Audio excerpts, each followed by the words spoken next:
आज असा एकही क्षेत्र नाही जेथे स्त्रियांनी आपल्या कर्तृत्वाचा ठसा उमटवला नाही.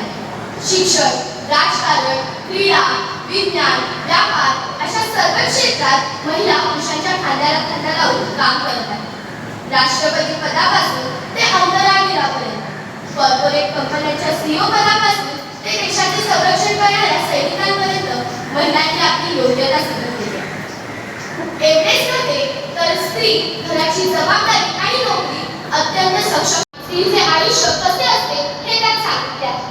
मित्रांनो, आपण कधी विचार केला आहे का स्त्रियांना स्त्रिया पुरुषांच्या बरोबर असेल तर केवळ काढणे करून चालणार नाही.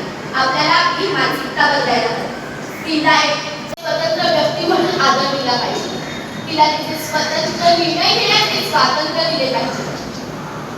इतिहासात पाहिले तर श्रीमंत पोवा यांनी स्त्रीवादी भूमिका मांडली.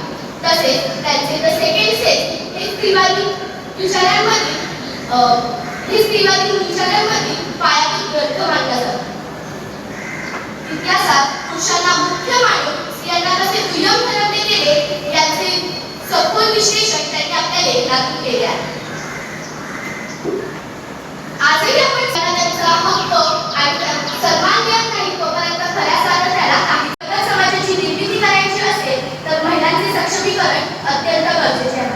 कारण जेव्हा एका पुरुषाला शिक्षण मिळते तेव्हा एक व्यक्ती सुशिक्षित होते, पण जेव्हा एक स्त्री सुशिक्षित होते तेव्हा संपूर्ण कुटुंब आणि समाज सुशिक्षित होतो. स्त्री ही केवळ कुटुंबाचा आधार नसून ती संपूर्ण राष्ट्राच्या प्रगती. स्त्री म्हणजे क्रांती, स्त्री म्हणजे शक्ती, जिच्यामुळे लाभली या जगाला. महिलांचा आदर करूया आणि देशाला प्रगतीच्या पथावर नेऊया.